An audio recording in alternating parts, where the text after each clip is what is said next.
Zabiullah Mujahid Saab, thank you so much for joining us on VOA. Let me start with security.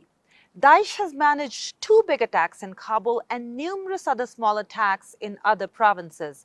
How and why is it managing to do that?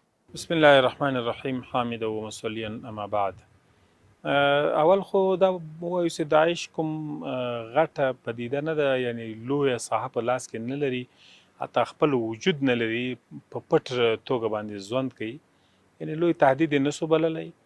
بیا هم مزاحمتونه یې کړي دي او جنایت باندې لاس پورې کړی دی. په مسجد کې په قندوز کې چاودنه وکړه، دغسې بله چاودنه هم د مسجد سره نږدې وکړه، د عامو خلکو په وړاندې دښمني د دې دپاره هېڅ مشروعیت نه لري او جنایت یې ترسره کړه. خو اسلامي امارت هم د دوی په پسې ده. اسلامي امارت ځواکونه ټول کوشش کوي چې د داعش لانې او ځالې پیدا کړي.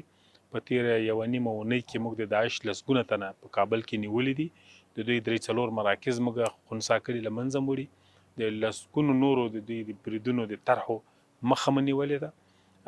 باید دا ووایو چې د داعش د ټوکېدو یا د بېرته راګرځېدو یا د ښکاره کېدو او د عملیاتو وجه هم دا ده چې کله اسلامي امارت راغی ځینې زندانونه مات سول.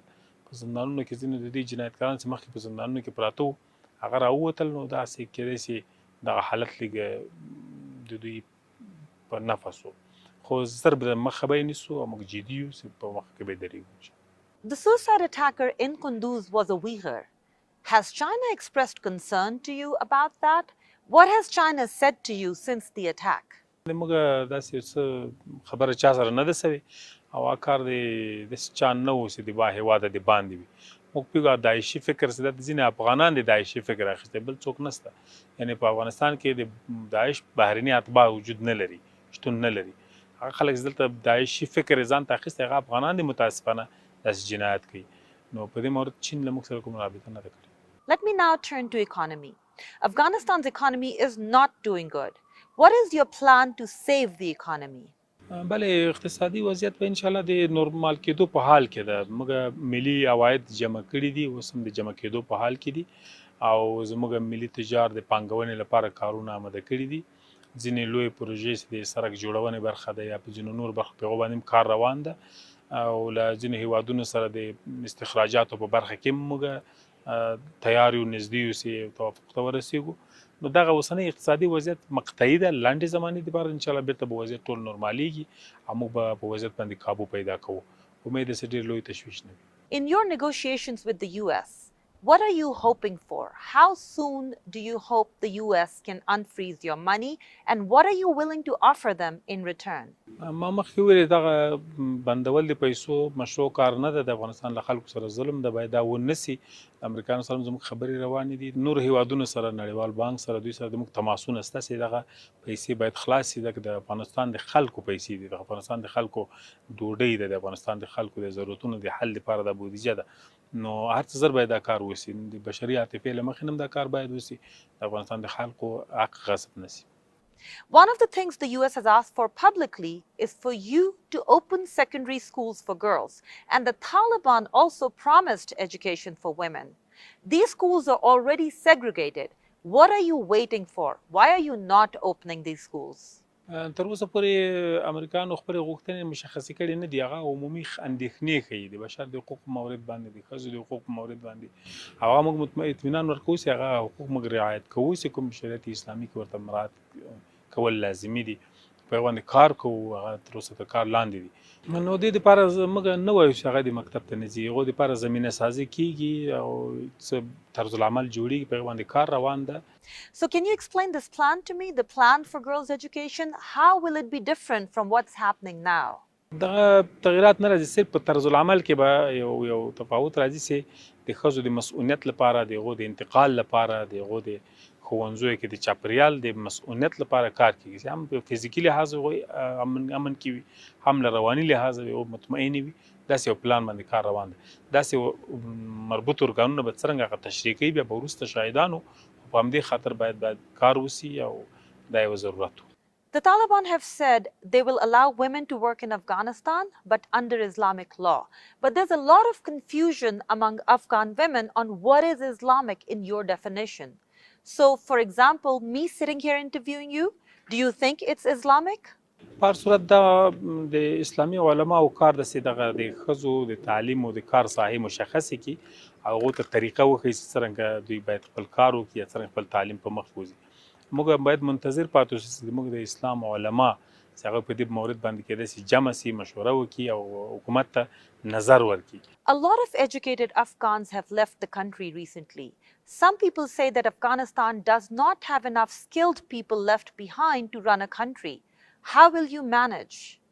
نو هغه برخې چې د حکومتداري او تخصصي دي کوشش شوی دی چې په هغه کې تخصصي خلک راسي، لکه مثلا طبابت په برخه کې د صحت په برخه کې یو ډاکټر وزیر د معینان ډاکټران دي، د تجارت په برخه کې یو تاجر په خپل وزیر د همداسې د بانک په برخه کې یو څوک چې په بانک کې ډاکټورا لري هغه رئیس د بانک ته، په نورو برخو کې تخصصي برخو ته توجه شوې ده او په لاندې افرادو کې ټول متخصصین ستا افغاني خلک چې کار یې کوي او اوس هم په کار باندې بوخت دي.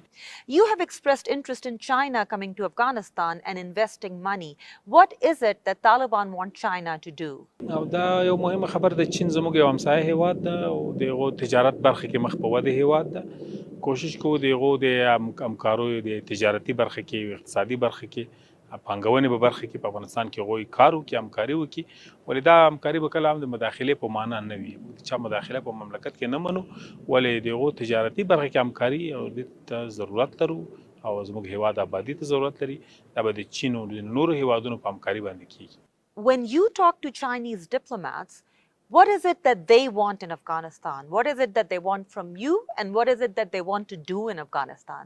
هغوی دې ته زمینه مساعدي چې امنیت دې ټینګ وي، د هغو د کارکوونکو که دلته پانګونه کوي هغوی دپاره باید امنیت تامین وي یو، او بل په ځینو برخو کې دوی علاقه لري چې پانګونه وکړي په افغانستان کې، د هغه په سر باندې موږ سره بحثونه کول غواړي.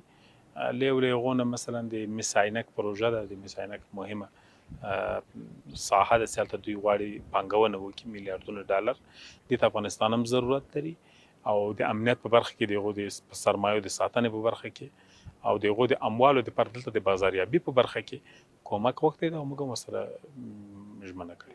Why has Sheikh Hibatullah not shown himself in public so far, especially when you know it's giving rise to rumors about him being not alive, especially given the background that Taliban kept Mullah Omar's death secret for 2 to 3 years? نو وبسې دا اوسنی وضعیت خو لږ ډېر نوی ده، امنیتي لحاظه د هغه ګارد هغه تر اوسه پورې اجازه نه ورکوي چې ډېر د باندې ښکاره سي. هغه ستا فعال ده، د خپلو افرادو ته حکم ورکوي، فرمانونه صادروي. انشاءالله په نږدې راتلونکي کې به ځان ښکاره کړي. The Taliban promised they would make an inclusive government. The world is saying your cabinet is not inclusive. So what is your definition of an inclusive government?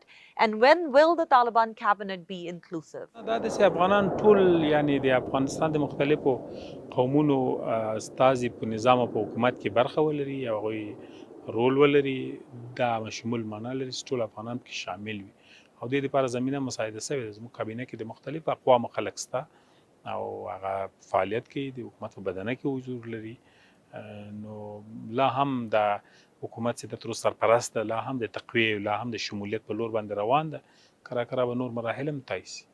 Zabiullah Mujahid Saab, thank you so much for joining us on VOA. تاسې نه مننه. سلامت.